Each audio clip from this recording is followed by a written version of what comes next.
मध्य प्रदेश के छतरपुर स्थित बागेश्वर धाम में महाशिवरात्रि के पावन अवसर पर भव्य सामूहिक विवाह समारोह का आयोजन किया गया।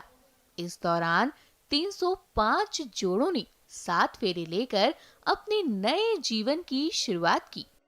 इस सामूहिक विवाह समारोह का आयोजन बागेश्वर धाम समिति की ओर से किया गया।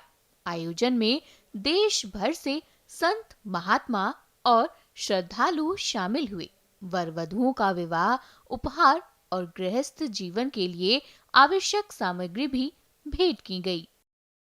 300 बेटियों का यह कन्या विवाह महामहोत्सव का आज वो पावन पर्व है, जहां 7वां कन्या विवाह महामहोत्सव एक मठ मंदिर की दान पेटी से इतना बड़ा परोपकार का कार्य लोगों के द्वारा, समाज के द्वारा सबके साथ लगभग 305 बेटियों का यह कन्या विवाह महामहोत्सव है, जिसमें पूरे देश के संत महंत पहुंचे हैं। आज भी बहुत संत पहुंच रहे हैं और उनको हम नव दाम्पत्यमय जीवन में गृहस्थ जीवन में प्रवेश करने पर आज शिवरात्रि के पावन पर्व की ढेर सारी शुभकामना देते हैं। लाखों लोग, लगभग 4-5 लाख लोग यहाँ पहुंचे हैं और 5 लाख से ज्यादा लोग यहाँ पर अभी वर्तमान में पहुंच गए हैं और शाम तक 10 लाख से ज्यादा लोग पहुंचने की संभावना है। 10 से 15 लाख लोगों की पहुंचने की संभावना है, जिसकी तैयारी विधिवत रूप से कर दी गई है। चारों तरफ लोगों का हुजूम है, भक्तों का सैलाब है और उपहार सामग्री लगाई गई, मंडप बनाए गए, भंडारे की व्यवस्था की गई और आने वाले अतिथियों में इस वर्ष का कन्या विवाह राष्ट्रीय नहीं अंतर्राष्ट्रीय है, क्योंकि 9 देशों के राजदूत भी 12 से 1 बजे के बीच में यहाँ पहुँच करके वर वधू को आशीर्वाद देंगे। बहुत अद्वितीय और सफल, इससे सनातन धर्म की एकता का बोध होता है और मुझे तो गर्व है कि मेरे शिष्य ने ऐसा किया। So I am proud of Dhirendra Shastri. बेटियां कन्यादान तो सबसे बड़ा दान है, इससे बड़ा दान, इससे बड़ी पूजा क्या होगी।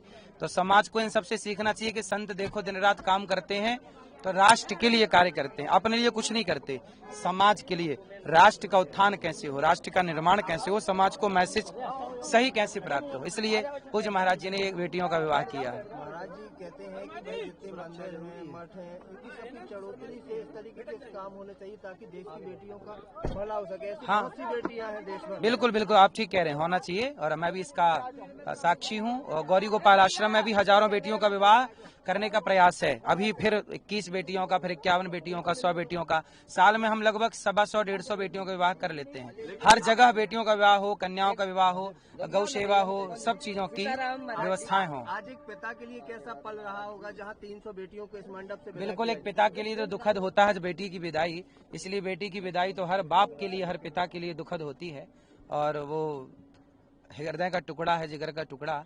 लेकिन हम हर माँ बाप को प्रार्थना करते हैं कि आप अपनी बेटियों को योग्य बनाएं, संस्कारी बनाएं, ताकि वो आपका परिवार का नाम भी रोशन करें और ससुराल का नाम भी रोशन करें। महाशिवरात्रि के अवसर पर आयोजित यह सामूहिक विवाह समारोह न सिर्फ एक धार्मिक आयोजन रहा, बल्कि सामाजिक सेवा और सहयोग की मिसाल भी बना।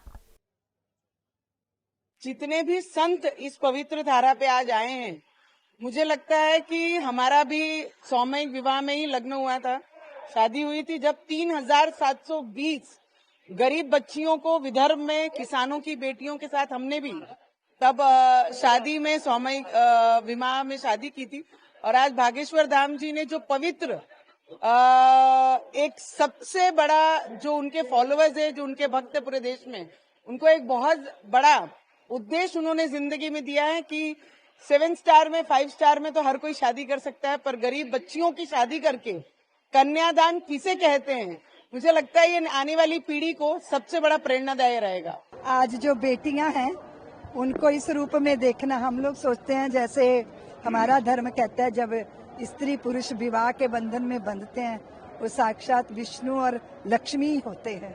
इतनी सारी पुत्रियों की आंखें जो सजल है, उनका मन जो कृतज्ञता से भरा हुआ है और इतना बड़ा समाज, अंतर्राष्ट्रीय समाज उनके विवाह में सम्मिलित हो रहा है, बहुत बड़ा उनका भाग्य है। मैं बागेश्वर सरकार को भी बहुत बधाई देती हूँ। इतनी छोटी आयु में इस बुंदेलखंड के क्षेत्र में पूरे विश्व को उन्होंने आकर्षित कर लिया। ये हनुमंत लाल की ही कृपा है। और हम इस कृपा को देखकर आनंदित हो रहे हैं। बहुत अच्छा लग रहा है यहाँ आकर। हमें लगा नहीं था कि हमारी इतनी अच्छे से गुरुजी शादी करवा देंगे, और हमारी मम्मी मजदूरी करती हैं तो वो इतना कुछ सब कुछ नहीं कर पाती, और महाराज जी ने इतना सब कुछ किया हम लोगों के लिए। बहुत अच्छी भव्य तरीके से शादी करवा रहे हैं, और हम लोग की बहुत अच्छे से शादी करवा रहे हैं गुरुदेव महाराज जी।